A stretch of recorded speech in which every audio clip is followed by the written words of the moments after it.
Hey guys, Will Beach here. Just trying to get set up. We're watching Apple Live. As you guys know, I've started a series that's just going to be directed towards Apple stock trends and everything like that. So while I'm here, I just thought I would go ahead and start streaming this on a 1 minute time frame, just so we can see what's going on. As I had mentioned in the video I did before, that Apple on the hourly was kind of just in a dead zone, strong this morning, and it's just kind of consolidating now. So we're also growing a small account right now. So I was showing people how to use Robinhood contracts to maximize on uh, 1 week or 2 week out contracts with Apple. I already took one snipe this morning for um, $18.98, 12% of the small account. So you can see here as it focuses in there, it's like 12%. So anyways, that was on a short. That was actually on a put. So I waited for the stock to go all the way up to roughly 124.50.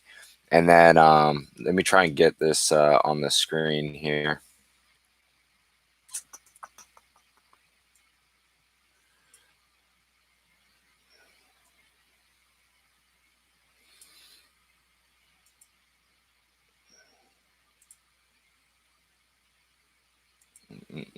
Still figuring out the live stream stuff, so I apologize. But basically, we have a ADX that crossed over, the MACD crossed over, and then I went ahead and took the short position and let it ride down to the 50 SMA test, and then I sold right there, and it was $19, but Robinhood takes a penny off of your options contract, so it's $18.98. But as we're looking right now, you can just see consolidation. I have a cat walking in front of the screen.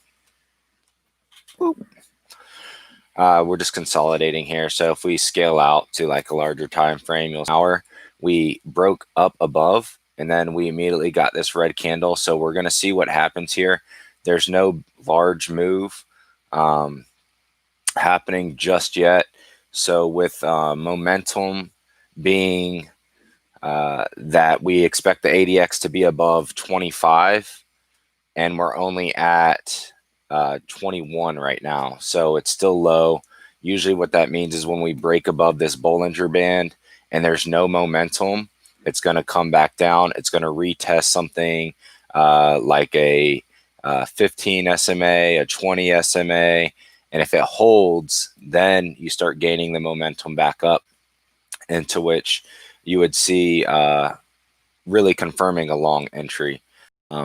Today, I don't think we're going to see much more, but we'll, that's up to the buyers and the sellers, I guess. If I bring it down to like a 10-minute chart, we are currently bouncing off of like a 15 SMA, and then it's holding. We got confirmation on a long trend on a 10-minute. However, whenever we get that confirmation from ADX that we're in a long trend, we wait for pullback on the MACD and then continuation. So we'll see what comes of it, because as of right now, the gap in the ADX moving averages is fairly wide. So I would expect that they need to come back together and then, reopen and break out.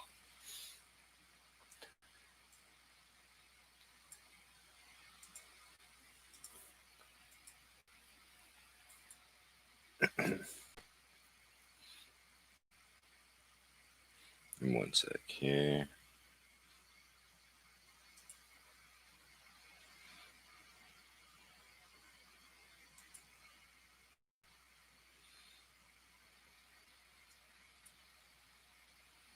So back on the 1 minute, just consolidating, nothing special. Call it the dead zone. It's something that after just watching charts over and over and over and over. When we have my setup is 50 SMA, 225 EMA, and Bollinger Bands, which has a 20 SMA in the middle of it. Is that when the price action is between the 50 and the 225 and it's kind of sandwiched in there, I call it the dead zone, because they could be spread out enough where there's a large enough move to make money on it, but there's no confirmation really. So you would just be more or less on a whim on which side to take. So we really need to wait to see if it's going to come down, retest 225, or if it's going to break out above the 50 and then continue upward. Typically, when it's in this zone, as it goes down, tests the 225 and then comes back up. But you never know with any of these big blue chip stocks. They can go any direction at any time, which is why we need to really just wait on confirmations. So just to give you an example here, we have all the indicators show an upward move, but again, we're stuck underneath the 50. So that upward move in the indicators is almost negated because it's stuck underneath that 50. So if that same signal was given above the 50, it'd be a lot more, there'd be a lot more confidence in the move saying, yeah, we're going to trend up. But until you're above those moving averages, you're kind of just stuck. So, you just got to wait it out and be patient. And I think that's the big key, especially when you're trying to grow a small account, is that you have to be patient with these moves. Me playing, putting everything into Apple as far as like my knowledge goes, I haven't really been a big Apple trader myself until more recent. And it doesn't matter. Like all the same patterns are happening on the same exact stocks all the time. The difference is, how do you recognize the pattern, right? Because a lot of people don't use that many moving averages or that many lower indicators. I have a very extensive setup, and some people might say it looks messy, but the fact is like all it does is give you another piece of the puzzle to recognize patterns. Once you're able to recognize those patterns, you can just see the same thing happening over and over and over.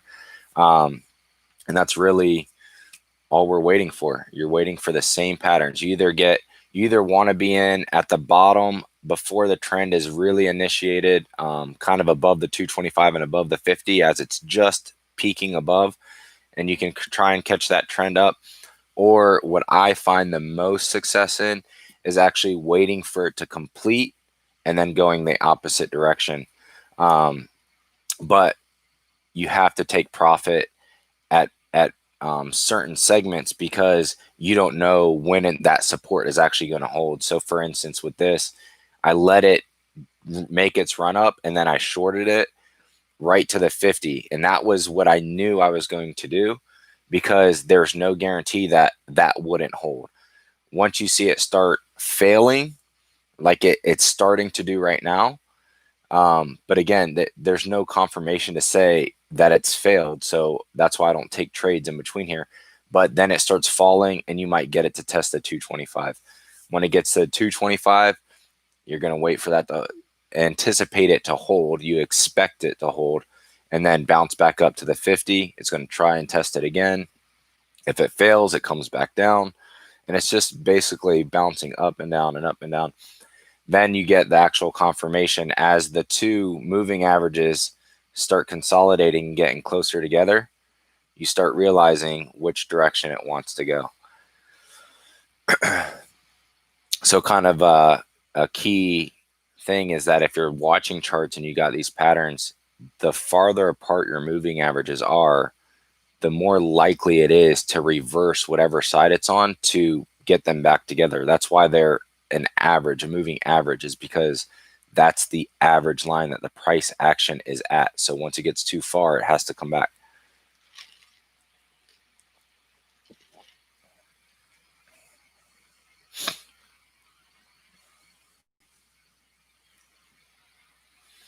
I'm just live streaming now with the webcam. I'm still figuring out how to get, you know, everything on my screen. Like I can kind of just move the camera, obviously, and you know, show you briefly what I'm looking at. It's just going to be backwards, you know. So prior to, I know you can see a little bit my cursor. So I had this MACD crossover right at the high, right at this 124.57. And that's my indicator to know that we've kind of peaked out. And the second piece of confirmation is this top indicators, the ADX. Once I got confirmation that that crossed over, I knew that the reversal was in play. And by reversal, I don't necessarily mean that trend is over. I just mean that it's temporarily going to consolidate. And in order to consolidate, it has to pull back to every large move. So if you have these big, large moves, it doesn't mean it's just going to flip around and tank. It does sometimes if it's strong enough, but it doesn't mean that. It means that once you have the crossovers to the opposite side, you're going to consolidate, and the price action is going to figure out which way it wants to go. Currently, you know, it's just almost straight line flat right now, and anybody who's trying to trade this would just be getting worked, because they're going to try and trade at the top of the Bollinger Bands with no momentum, and it's going to it's just going to reverse down to the bottom. When it gets to the bottom, someone's going to short it. Then it's just going to go back to the top. That's what consolidation is. That's what I use Bollinger Bands for, is that when there's no momentum, it literally just kind of plays off those Bollinger Bands. So it's a good indication of what move is going to happen. But it's not worth trading because the move is so small, and each move gets smaller and smaller and smaller as it consolidates, which means you're less likely to make anything from it. And then, of course, once it consolidates enough is when it has a breakout.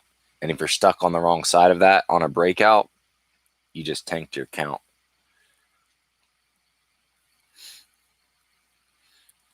Anyways, guys, so for now, I'm going to go ahead and end this live stream. What I'm going to do is make sure you subscribe.